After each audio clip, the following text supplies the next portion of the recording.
Hello friends, welcome to my YouTube channel therapeutic nutrition. High cholesterol की समस्या इन दिनों सभी उम्र के लोगों में देखने को मिलती है। इस समस्या की सबसे बड़ी वजह है फिजिकल एक्टिविटी की कमी और जंक फूड का सेवन। कई बार खान पान में बदलाव की वजह से शरीर में बैड कोलेस्ट्रॉल की मात्रा बढ़ने लगती है, जिसे समय रहते घटाना और गुड कोलेस्ट्रॉल को बढ़ाना बहुत ज़रूरी हो जाता है। अब हम जानते हैं नॉर्मल ब्लड कोलेस्ट्रॉल लेवल कितना होना चाहिए। ब्लड में टोटल कोलेस्ट्रॉल 200 मिलीग्राम पर डेसीलीटर से कम होना चाहिए। एलडीएल मतलब कि बैड कोलेस्ट्रॉल 100 मिलीग्राम पर डेसीलीटर से कम होना चाहिए। गुड कोलेस्ट्रॉल मतलब कि एचडीएल 40 मिलीग्राम पर डेसीलीटर या इससे ज़्यादा होना चाहिए। इसके अलावा ट्राइग्लिसराइड्स का लेवल 150 मिलीग्राम पर डेसीलीटर से कम होना चाहिए। कोलेस्ट्रॉल के बढ़ने से मुख्य रूप से हार्ट डिसीज और स्ट्रोक का खतरा बढ़ जाता है।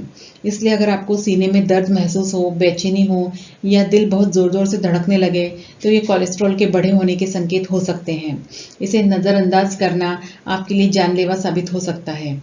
इसलिए ऐसी स्थिति में तुरंत डॉक्टर से जांच करवाएं और अपना कोलेस्ट्रॉल मैनेज करें। घर में रखी कुछ चीज़ों का सेवन करने से आप कोलेस्ट्रॉल को कंट्रोल में रख सकते हैं। आज की वीडियो में हम ऐसी ही चीज़ों के बारे में बात करेंगे जो कोलेस्ट्रॉल को कंट्रोल करने में मदद करती है। हाई कोलेस्ट्रॉल को कम करने के लिए अलसी के बीज बहुत फायदेमंद होते हैं। अलसी के बीजों को सुपरफूड कहा जाता है। अलसी में ऐसे पोषक तत्व पाए जाते हैं जो शरीर में जमा सालों पुराने बैड कोलेस्ट्रॉल को निकाल फेंकते हैं। अलसी खाने से हार्ट अटैक का खतरा कम हो जाता है। अलसी डायबिटीज में ब्लड शुगर को भी कंट्रोल करती है। शरीर में जमा गंदा कोलेस्ट्रॉल हार्ट अटैक का सबसे बड़ा कारण होता है। अलसी के बीज खाने से सालों से जमा बैड कोलेस्ट्रॉल कम होने लगता है।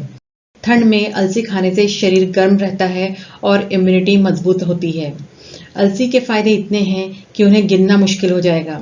इसके सेवन से बाल और त्वचा संबंधी समस्याएं भी दूर होती है। अलसी के दानों में प्रति 100 gram 534 kilo calories, 42 gram fats, 3.7 gram saturated fats, 29 gram carbohydrate, 27 gram fibres, 18 gram proteins और इसके अलावा potassium, vitamin C, calcium, iron, vitamin B6 और मैग्नीशियम जैसे पोषक तत्व होते हैं। अलसी के बीज खाने से शरीर में जमा बैड कोलेस्ट्रॉल बाहर निकल जाता है। इससे नसों की ब्लॉकेज को खोलने में मदद मिलती है।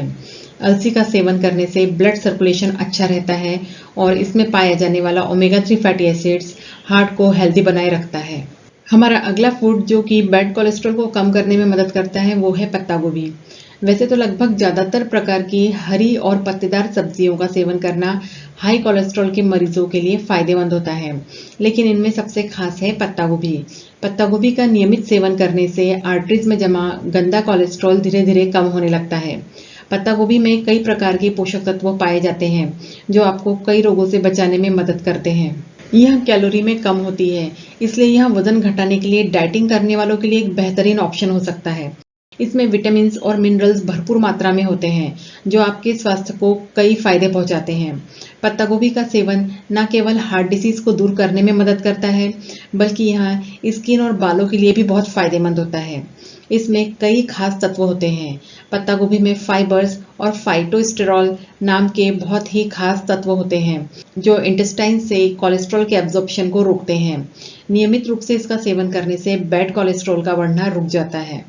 पत्ता गोभी में प्रति 100 ग्राम 22 किलो कैलोरीज, 0.1 ग्राम फैट्स, 5.2 ग्राम कार्बोहाइड्रेट, 2.2 ग्राम फाइबर्स, इसके अलावा 1 gram protein, potassium, folic acid, vitamin के और विटामिन सी जैसे पोषक तत्व होते हैं। ऐसे बहुत से फूड्स हैं जो शरीर में बैड कोलेस्ट्रॉल को जमा होने से रोकने में मदद करते हैं, लेकिन पहले से ही आर्टरीज में जमा बैड कोलेस्ट्रॉल को निकालने के लिए गुड कोलेस्ट्रॉल यानी कि एचडीएल की बहुत अहम भूमिका होती है। पत्ता गोभी का नियमित रूप से सेवन करने से शरीर में एचडीएल कोलेस्ट्रॉल की मात्रा बढ़ने लगती है, जो कि बैड कोलेस्ट्रॉल को निकालने में ज़्यादा फायदेमंद होता है। आप इसका उपयोग सलाद में, सूप में, सब्जी में और इसे बारीक काटकर आटे में गूंथ के चपाती में भी आप इसका यूज कर सकते हैं। अखरोट हमारी हार्ट हेल्थ के लिए बहुत फायदेमंद होता है। इसमें अल्फा लिनोलेनिक एसिड पाया जाता है जो ओमेगा 3 फैटी एसिड का ही एक रूप है। ये आर्टरीज में फैट्स के जमाव को रोकता है। इसमें पॉली अनसैचुरेटेड फैटी एसिड्स भी होता है जो हार्ट के लिए फायदेमंद होता है। इसके अलावा जिन्हें उच्च रक्तचाप की समस्या होती है उनके लिए भी अखरोट लाभकारी होता है। पॉलीअनसैचुरेटेड फैटी एसिड्स शरीर में खराब कोलेस्ट्रॉल जिसे कि एलडीएल कहते हैं, इसको कम करके अच्छे कोलेस्ट्रॉल एचडीएल के निर्माण में मदद करता है, जिससे हृदय संबंधी बीमारियों से बचा जा सकता है। आइए जानते हैं अखरोट में पाए जाने वाले न्यूट्रिएंट्स के बारे में। अखरोट में प्रति 100 gram 654 kilo calories, 65 gram total fats, 6 gram saturated fats, 14 gram total carbohydrate, 7 gram fibres, 15 gram protein, 441 milligram potassium और इसके अलावा vitamin C, calcium, iron, vitamin B6 और मैग्नीशियम जैसे पोषक तत्व पाए जाते हैं। फैट्स और कैलोरी से भरपूर होने के बावजूद अखरोट वजन घटाने में मदद करता है। अखरोट में प्रोटीन, फाइबर्स, हेल्दी फैट्स होते हैं। ये सभी पेट को भरा हुआ महसूस करने में मदद करते हैं।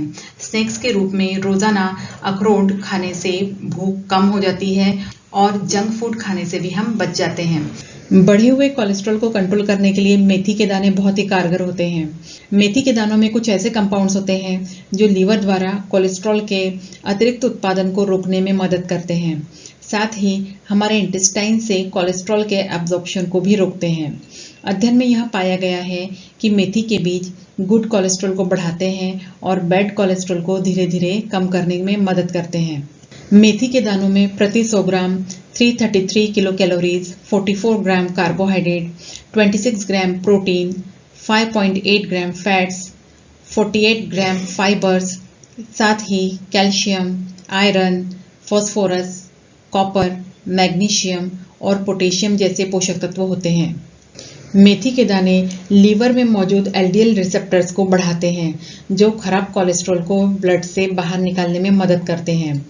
मेथी के बीज का नियमित सेवन करने से लिपिड प्रोफाइल में भी सुधार होता है, जिससे कोलेस्ट्रॉल को कंट्रोल करने में मदद मिलती है। अपने कोलेस्ट्रॉल लेवल को कम करने के लिए fatty foods, fried foods, red meat, high calorie वाले फूड्स को कम करें। खासकर से ऐसी चीजें जिनमें सैचुरेटेड फैट्स होते हैं, इनका सेवन कम करें। मेथी के दानों में फाइबर्स बहुत अधिक मात्रा में होते हैं। इनमें पाए जाने वाले सॉल्युबल फाइबर्स इंटेस्टाइन में कोलेस्ट्रॉल के एब्जॉर्प्शन को कम कर देते हैं, जिसकी वजह से एलडीएल कोलेस्ट्रॉल कम होने लगता है। आप इसका इस्तेमाल सब्जी में, करी में, दाल में, इसके अलावा कई पदार्थों में इसका इस्तेमाल आप कर सकते हैं। यह न केवल स्वाद बढ़ाने का काम करता है, साथ में हमारी सेहत को भी इससे कई फायदे होते हैं। जौ का आटा और दलिया दोनों ही वजन घटाने में बहुत ही फायदेमंद है। जौ में फाइबर्स भरपूर मात्रा में होते हैं और कैलोरीज बहुत कम होती है। इसे खाने से पेट जल्दी भरता है और लंबे समय तक भूख नहीं लगती। अन्य अनाजों की तुलना में इसमें चिपचिपे घुलनशील फाइबर्स भरपूर मात्रा में होते हैं, जो कि ब्लड कोलेस्ट्रॉल लेवल को कम करने में बहुत ही कारगर है। जौ का सेवन करने से यह इंटेस्टाइन में मौजूद भोजन को चिपचिपा बना देता है, जिसकी वजह से यह भोजन में मौजूद कोलेस्ट्रॉल और फैट्स को बाइंड कर लेता है और इसके एब्जॉर्प्शन की दर कम होने लगती है। इसका सेवन करने से टोटल कोलेस्ट्रॉल और बैड कोलेस्ट्रॉल कम होने लगता है, साथ ही गुड कोलेस्ट्रॉल का लेवल बढ़ने लगता है। यह हार्ट पेशेंट के लिए भी बहुत फायदेमंद होता है। इसमें मौजूद एंटीऑक्सीडेंट्स हार्ट डिसीज में काफ़ी फायदेमंद होते हैं। यह रक्त के गाढ़ेपन को कम करते हैं और ब्लड फ्लो को बेहतर बनाने का काम करते हैं, जिससे थ्रोम्बोसिस, वेरिकोज वेन और हार्ट डिसीज होने की संभावना काफ़ी कम हो जाती है। इसमें मौजूद पोटेशियम, फॉलिक एसिड, आयरन और विटामिन B6 कोलेस्ट्रॉल को कम करने के साथ हार्ट को हेल्दी बनाए रखने में मदद करते हैं। फ्रेंड्स, ये था हमारा आज का वीडियो। आपको आज का वीडियो कैसा लगा हमें कमेंट्स करके ज़रूर बताइए और पसंद आता है तो वीडियो को लाइक करें, शेयर करें और चैनल को सब्सक्राइब करें। Thank you.